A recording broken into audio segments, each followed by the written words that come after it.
രക്ഷകൻ്റെ വഴിത്താരകളിലേക്ക് സ്വാഗതം. ക്രിസ്തുവിൻ്റെ രക്ഷാകര പ്രവർത്തനത്തിലെ സുപ്രധാന വഴികളിലൂടെയുള്ള ഒരു തീർത്ഥാടനം. ഇന്ന് ദുഃഖവെള്ളിയാഴ്ച.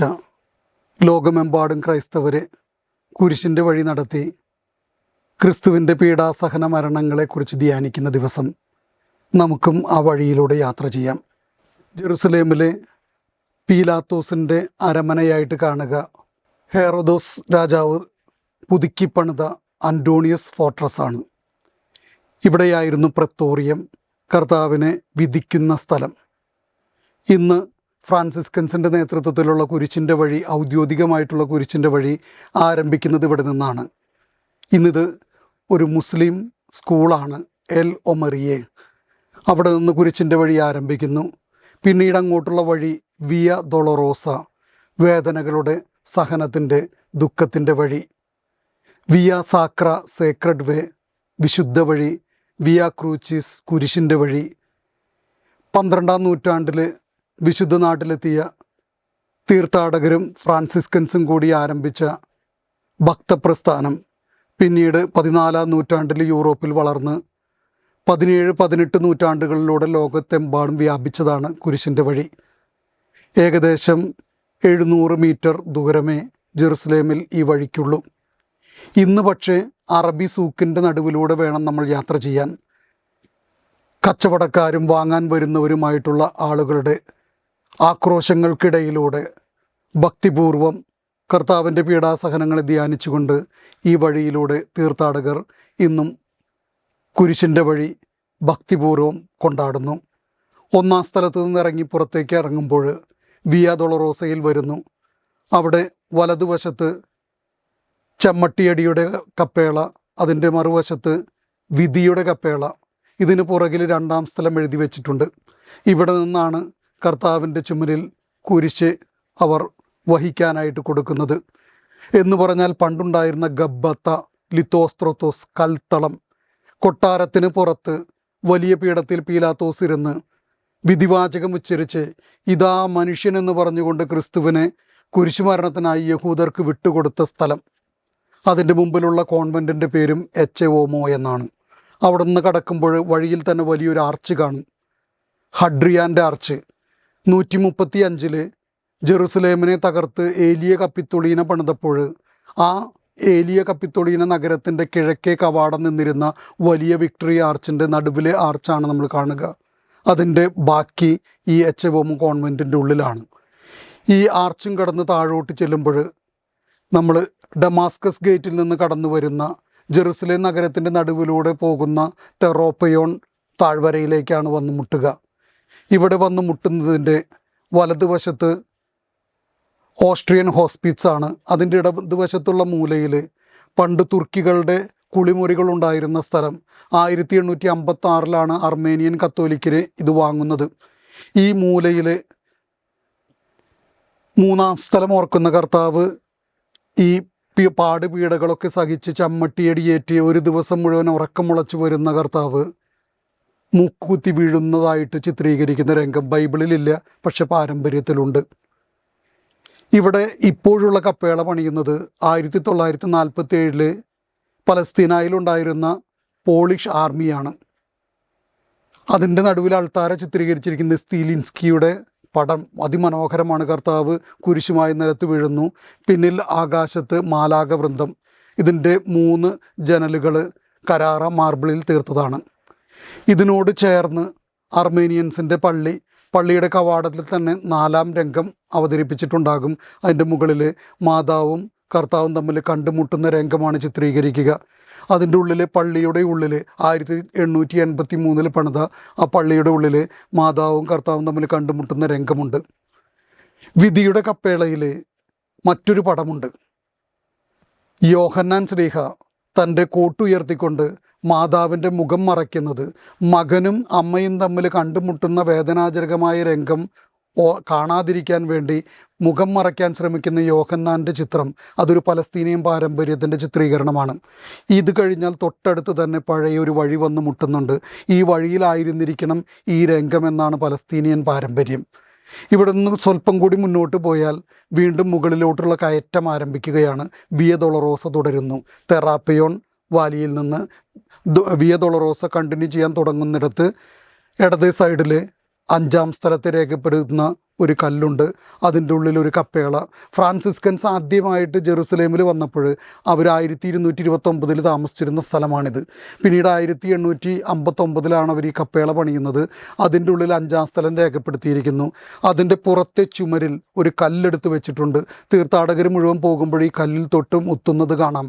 കാരണം അത് അവിടെ താഴെ റോമൻ കാലഘട്ടത്തിലുണ്ടായിരുന്ന കർത്താവ് കുരിശും ചുമന്നുകൊണ്ട് പോയപ്പോൾ കർത്താവിൻ്റെ പാദങ്ങൾ പതിഞ്ഞ കല്ലാണ് അവിടെ ചുമരിലെടുത്ത് വെച്ചിരിക്കുന്നത്. പിന്നീട് അവിടെ നിന്ന് കയറ്റമാണ്. നമ്മൾ മുകളിലോട്ട് കയറുമ്പോൾ ഒരു ആർച്ച് കഴിഞ്ഞാൽ ഉടനെ ഇടതുവശത്ത് ചുമരിൽ ഒരു കൊച്ചു തൂണ് കാണും. ഈ തൂണ് നിൽക്കുന്ന സ്ഥലത്തെ വെറോനിക്കായുടെ വീടായിട്ടാണ് ചിത്രീകരിക്കുക. ഈ രംഗവും നമുക്ക് ബൈബിളിലില്ല. പക്ഷെ ബൈബിളിൽ ജെറുസലേം സ്ത്രീകൾ കർത്താവിനെ പിൻചെല്ലുന്നുണ്ട്. ഗലീലിയിൽ നിന്നുള്ള സ്ത്രീകൾ അവിടെ നിന്ന് പിൻചെന്ന് കർത്താവിനോട് കൂടെ ജെറുസലേമിലേക്ക് വരുന്നുണ്ട്. ഈ സ്ത്രീകളുടെ ഇടയിൽ നമുക്ക് വെറോനിക്കയെ കാണാം. ഇവിടെ വെറോനിക്കയുടെ വീടായിരുന്നു എന്ന് പറയുന്നിടത്ത് 6-ാം നൂറ്റാണ്ടിൽ ഒരു ആശ്രമമുണ്ടായിരുന്നു. ഒലിവ് മലയിലെ സന്യാസിനികൾ വന്ന് താമസിച്ചിരുന്നത് ഇവിടെയായിരുന്നു. വിശുദ്ധ കോസ്മോസ് ദമിയാനോസിൻ്റെ ആശ്രമം. അതുകൊണ്ട് തന്നെ ഈ വഴിയെ പണ്ട് കുരിശുദ്ധകാലം വരെയും വിശുദ്ധ കോസ്മോസിൻ്റെ വഴി എന്നാണ് വിളിച്ചിരുന്നത്. 1800-കളിലാണ് ഇത് ഗ്രീക്ക് കത്തോലിക്കർ വാങ്ങുന്നത്. 1939 ബെർലുച്ചിയുടെ നേതൃത്വത്തിൽ ഇവിടുത്തെ പള്ളി നവീകരിക്കുന്നു. വെറോനിക്ക പലസ്തീനിയൻ പാരമ്പര്യമനുസരിച്ച് 12 വർഷം രക്തസ്രാവം ഉണ്ടായിരുന്ന ആ സ്ത്രീ, കർത്താവിൻ്റെ വസ്ത്രത്തിൻ്റെ വിളുമ്പിലിൽ തൊട്ടുകൊണ്ട് സൗഖ്യം നേടിയ ആ സ്ത്രീ, അവളായിരുന്നിരിക്കണം വെറോനിക്ക എന്നാണ് പാരമ്പര്യം. വെറോനിക്കയുടെ വീട് ചേസരിയ ഫിലിപ്പിയിലായിരുന്നു. അവിടെ അവളുടെ വീടും ഒരു പ്രതിമയും ഉണ്ടായിരുന്നുവെന്ന് വിശുദ്ധ ജെറോം സാക്ഷിക്കുന്നുണ്ട്. പിന്നീടുള്ള ചരിത്രം പറയുക, തിബേരിയൂസ് ചക്രവർത്തിക്ക് അസുഖം വന്നപ്പോൾ ഇവിടെ പലസ്തീനായിലെ വെറോനിക്ക പടയാളികളുടെ ഇടയിലൂടെ, ജനങ്ങളുടെ തിക്കും തിരക്കിൻ്റെ ഇടയിലൂടെ ഓടി വന്ന് തണുത്ത വെള്ളത്തിൽ മുക്കിയ തൻ്റെ തൂവാല യേശുവിൻ്റെ മുഖത്തിടുന്നു. അതിൻ്റെ ആ സ്നേഹപ്രകടനത്തിന് നന്ദി സൂചകമായിട്ട് ചോരയും ചെളിയും വിയർപ്പും കലർന്ന തൻ്റെ തിരുമുഖത്തിൻ്റെ ഛായ ആ തൂവാലയിൽ പതിപ്പിക്കുന്നു. ഈ തൂവാല പിന്നീട് അത്ഭുതങ്ങൾ പ്രവർത്തിച്ചു എന്നാണ് പാരമ്പര്യം പറയുക. അതുകൊണ്ട് തന്നെ തിബേരിയസ് ചക്രവർത്തിക്ക് അസുഖമായപ്പോൾ അദ്ദേഹം ഈ സ്ത്രീയെ ഈ തൂവാലയോടുകൂടി റോമിലേക്ക് കൊണ്ടുവരികയും അദ്ദേഹത്തിൻ്റെ അസുഖം മാറുകയും പിന്നീടുള്ള കാലഘട്ടം ഇവർ റോമിൽ ജീവിച്ചു മരിച്ചു എന്നാണ് പറയുക. പിന്നീട് വത്തിക്കാൻ ബസിലിക്കയിൽ തീർത്ഥാടനങ്ങളൊക്കെ അവസാനിക്കുമ്പോൾ എപ്പോഴും ഉയർത്തി കാണിച്ചിരുന്നത് ഈ തൂവാലയായിരുന്നു. 1500-കളിൽ ഇതിൻ്റെ ഗവേഷണം നടത്തിയപ്പോൾ ഇതൊരു മാതൃകയായിട്ടാണ് മനസ്സിലായത്. ഈ വർഷം 2025-ലും ഈ തൂവാല പുറത്തെടുത്തിരുന്നു. വത്തിക്കാൻ്റെ നടുത്തളത്തിൽ 4 പ്രതിമകളിൽ ഏറ്റവും വലിയ ഒരു പ്രതിമ ഈ വെറോനിക്കയുടേതാണ്. അതിൻ്റെ പുറകിൽ ബാൽക്കണിയിൽ ഈ രൂപം എടുത്തു വെച്ചിട്ടുണ്ട്. വെറോനിക്ക, വേര ഇക്കോണ, ട്രൂ ഇമേജ്, വേരെ നിക്കെ, അതാണ് ആ പേര് തന്നെ സൂചിപ്പിക്കുക. 6-ാം സ്ഥലത്ത് നിന്ന് നമ്മൾ മുകളിലോട്ട് കയറുമ്പോൾ വീണ്ടും പ്രധാന വഴിയിൽ ചെന്ന് മുട്ടുന്നു. ഇപ്പോഴത്തെ അറബി സൂക്ക് എന്ന് പറഞ്ഞാൽ പഴയ ജെറുസലേം നഗരത്തിൻ്റെ അതിർത്തി അവിടെയായിരുന്നു. മതിൽ നിന്നിരുന്നത് അവിടെയായിരുന്നു. നമ്മുടെ ഹഡ്രിയാൻ ചക്രവർത്തി റോം പുതുക്കി പണിതപ്പോൾ റോമൻ പട്ടണങ്ങളുടെ പ്രത്യേകത, നടുക്കിലൂടെ ഒരു വഴി പോകും, കാർദോസ് മാക്സിമുസ്. അതിന് നേരെ തിരിച്ച് കുരിശാകൃതിയിൽ പോകുന്നതാണ് ദെക്കുമാനുസ്. ഈ വഴിയിൽ നേരെ വരുന്ന കവാടം കർത്താവിൻ്റെ കാലഘട്ടത്തിലുള്ള നമ്മുടെ നെഹെമിയായുടെ പുസ്തകത്തിലൊക്കെ പറയുന്ന പഴയ ജെറുസലേം കവാടം, ആ കവാടമാണ് അവിടെ. അതിൻ്റെ തൂണുകൾ അവിടെയുണ്ട്. ഈ തൂണുകളിൽ കർത്താവിൻ്റെ പീലാത്തോസ് പറഞ്ഞ വിധിവാചകം തൂക്കിയിട്ടിരുന്നു എന്നാണ് പാരമ്പര്യം. അതുകൊണ്ട് ആ കവാടത്തെ പറഞ്ഞിരുന്നത് ജഡ്ജ്മെൻറ്റ് ഗേറ്റ് എന്നാണ്. ഈ കവാടമാണ് ഇവിടെ സൂക്ഷിച്ചു വെച്ചിരിക്കുന്നത്. ഇവിടെ ഫ്രാൻസിസ്കൻസ് 1800-കളുടെ അവസാനത്തിൽ പണിത 2 കൊച്ചു കപ്പേളകൾ.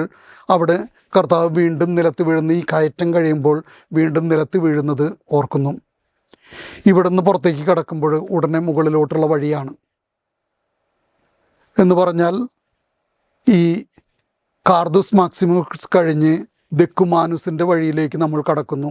ഉടനെ ഇടതുവശത്ത് വിശുദ്ധ യോഹന്നാൻ്റെ നാമത്തിലുള്ള ജർമ്മൻ ലൂതറൻസിൻ്റെ ആശ്രമമാണ്. അത് കഴിഞ്ഞാൽ ഉടനെ ഗ്രീക്ക് ഓർത്തഡോക്സുകാരുടെ വിശുദ്ധ കരലംബോസിൻ്റെ ആശ്രമം. ഇവിടെയാണ് പണ്ട് കുരിശുദ്ധ കാലഘട്ടത്തിൽ കബറിടപ്പള്ളിയിലെ സന്യാസികൾ താമസിച്ചിരുന്നത്. ഇതിൻ്റെ പുറത്ത് ഒരു വൃത്താകൃതിയിൽ 8-ാം സ്ഥലം എഴുതി വച്ചിരിക്കുന്നു. അവിടെ ലാറ്റിൻ കുരിശുണ്ട്, നീക്കെ എന്ന് എഴുതി വച്ചിരിക്കുന്നു. ഇവിടെ ഓർക്കുക, 8-ാം സ്ഥലം. നമ്മൾ പഴയ മതിലിൻ്റെ കവാടം കടന്ന് പുറത്തേക്ക് കടന്നു. ജെറുസലേം സ്ത്രീകൾ വാവിട്ട് കരയുന്നു.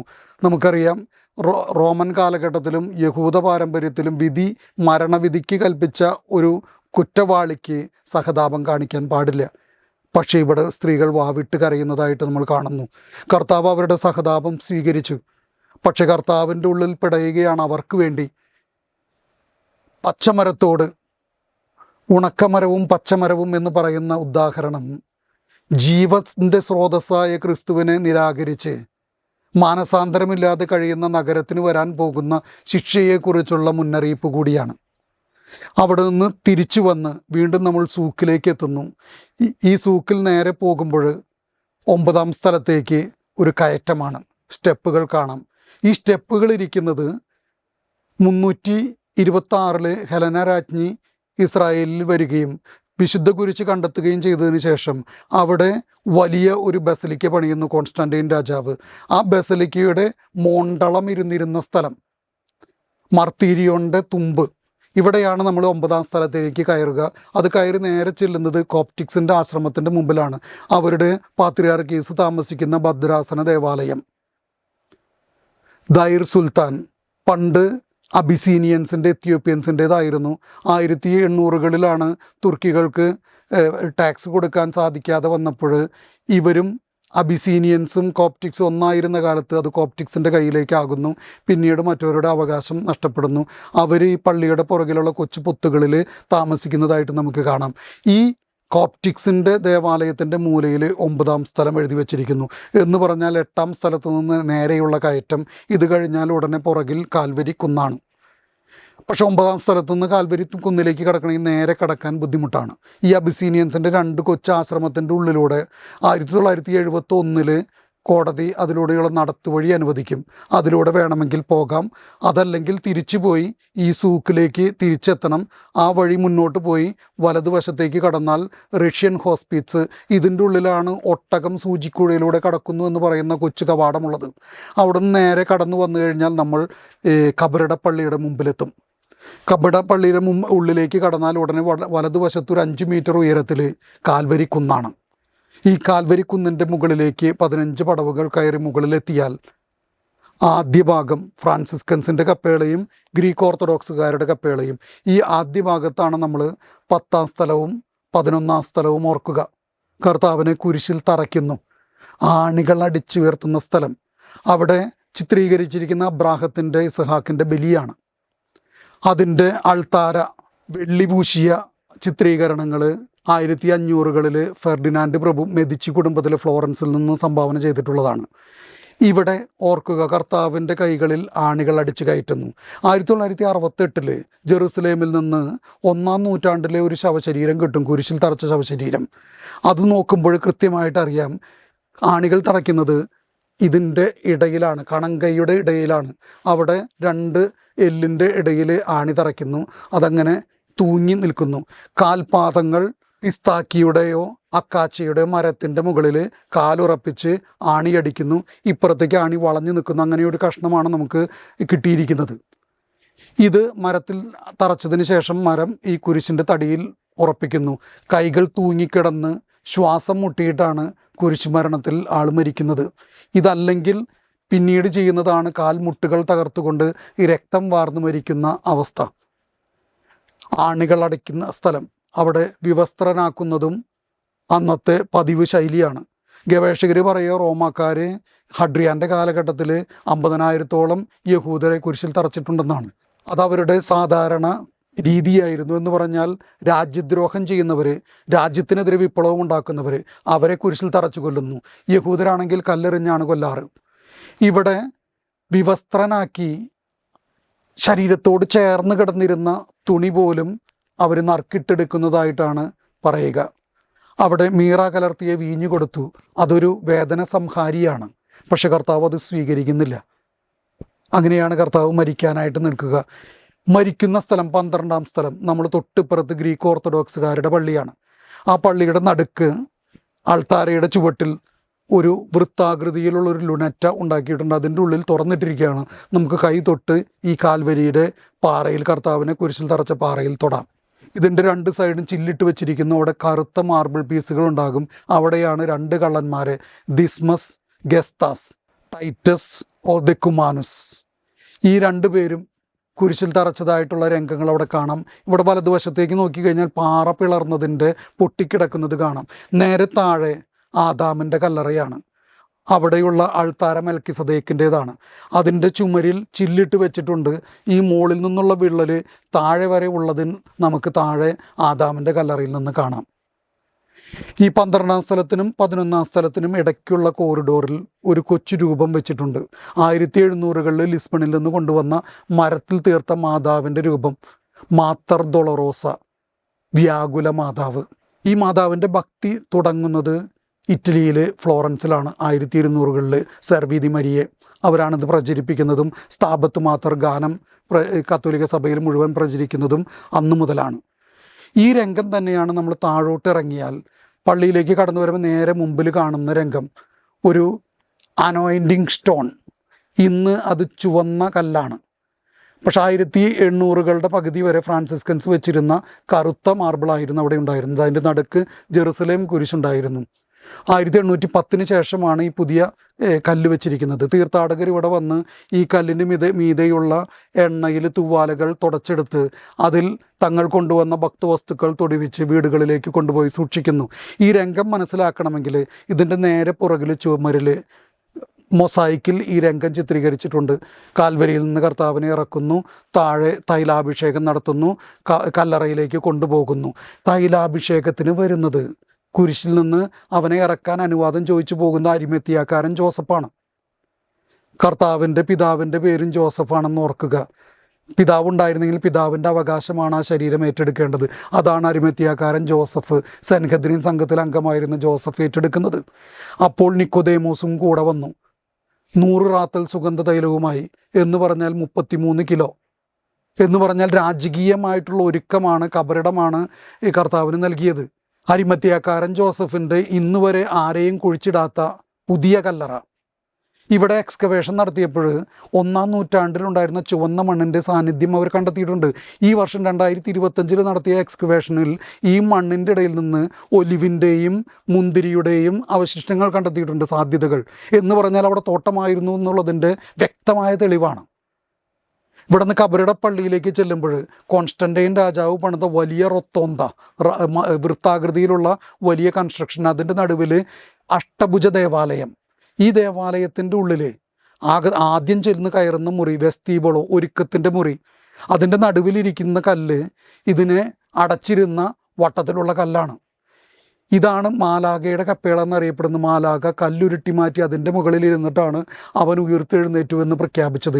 ഈ കല്ലിൻ്റെ ഒരു കഷ്ണം ഈ പള്ളിയിലുണ്ട്. അത് കഴിഞ്ഞ് വീണ്ടും ഉള്ളിലേക്ക് കടന്നു കഴിഞ്ഞാൽ ഒരു കൊച്ചു കപ്പേള, അതിൻ്റെ വലതുവശത്തായിട്ട് കർത്താവിൻ്റെ കബറിടം. 2016 ഗവേഷണം നടത്തിയപ്പോൾ അവിടെയുള്ള മാർബിൾ എടുത്ത് മാറ്റി 1555 ആ മാർബിൾ വെച്ചത്. കാരണം ആളുകൾ തിരുശേഷിപ്പ് എന്ന് പറഞ്ഞ് കല്ലറയുടെ കഷ്ണങ്ങൾ കൊണ്ടുപോയപ്പോൾ അത് തടയാൻ വേണ്ടിയിട്ടാണ് ഈ മാർബിൾ സ്ലാബ് വെച്ചിരുന്നത്. അത് കുഴിച്ചെടുത്ത് കഴിഞ്ഞപ്പോൾ അതിൻ്റെ അടിയിൽ കുരിശ് യുദ്ധക്കാർ വെച്ച സ്ലാബ് കാണും.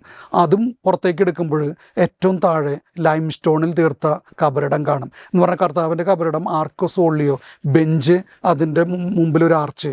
3 തരം ശവടപ്പുകളാണ് അന്നുള്ളത്. ഒന്ന് സർക്കോഫഗസ്, പെട്ടിയിൽ വെച്ചടയ്ക്കുന്നു. രണ്ടാമത്തെ കൊഹീം ടൈപ്പ്, ചെറിയ കുഴികൾ. ഈ കല്ലറയുടെ നേരെ പിന്നിലേക്ക് കടന്നാൽ സിറിയൻ ഓർത്തഡോക്സുകാരുടെ ഒരു പള്ളിയുണ്ട്. അതിനിന്ന് പറയുക അരിമത്തിയക്കാരൻ ജോസഫിൻ്റെ കബറിടമെന്നാണ്.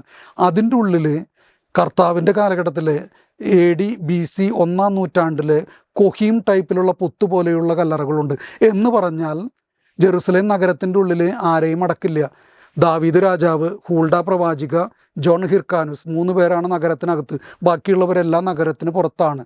തോട്ടത്തിൻ്റെ സാധ്യത, കല്ലറകൾ എന്ന് പറഞ്ഞാൽ ഇത് നഗരത്തിന് പുറത്തായിരുന്നു. നമ്മൾ നേരത്തെ പറഞ്ഞു മർത്തീരിയൻ്റെ മുമ്പിലുള്ള വഴി. ഇവിടെയായിരുന്നു മതിലുണ്ടായിരുന്നത്. അതുകൊണ്ടാണ് കുരിശിൽ തറച്ചവനെ വഴിപോക്കർക്ക് കാണാൻ സാധിക്കുമായിരുന്നു. അത്രയടുത്താണ്, എന്നാൽ നഗരത്തിന് പുറത്താണ്. 44 അഗ്രിപ്പ ഒന്നാമനാണ് ഈ നോർത്തേൺ ഭാഗം കൂടി ജെറുസലേമിൻ്റെ ഉള്ളിലേക്കാക്കിക്കൊണ്ട് മതിൽ എക്സ്റ്റെൻഡ് ചെയ്യുന്നത്. അതുകൊണ്ടാണ് ഇന്ന് നമ്മൾ പോകുമ്പോൾ അത് നഗരത്തിൻ്റെ അകത്തായിട്ട് കാണുന്നത്. പക്ഷെ അന്ന് നഗരത്തിന് പുറത്തായിരുന്നു. കർത്താവിനെ കുരിശിൽ തറച്ച് കബറടക്കി. പക്ഷെ അതിൽ തീരുന്നില്ല. അതുകൊണ്ട് തന്നെ ഈ ഉത്താനപ്പള്ളി കോൺസ്റ്റന്റൈൻ പണിതപ്പോൾ അതിൻ്റെ മുകൾ ഭാഗം തുറന്നിട്ടിരുന്നു ആകാശത്തിലേക്ക്, സ്വർഗത്തിലേക്ക് പോകുന്ന ഇന്നും ശൂന്യമായ കല്ലറ ഒരു പ്രതീക്ഷയാണ്. എല്ലാത്തിൻ്റെയും അപ്പുറത്തേക്ക് നോക്കാൻ അനാസ്തസിസ്, കർത്താവ് ഉയർത്തെഴുന്നേറ്റു. അതുകൊണ്ട് തന്നെ ഏറ്റവും പഴയ അഭിവാദനം ക്രിസ്ത്യാനികൾ മുഴുവൻ അഭിവാദനം ചെയ്ത് ഉയർപ്പ് തിരുനാളിന് പറഞ്ഞിരുന്നത് ക്രിസ്തോസ് അനസ്തി അലേത്തോസ് അനസ്തി. ക്രിസ്തു ഉയർത്തെഴുന്നേറ്റു, അവൻ സത്യമായും ഉയർത്തെഴുന്നേറ്റു. ഈശോ മിശിഹായ്ക്ക് സ്തുതിയായിരിക്കട്ടെ.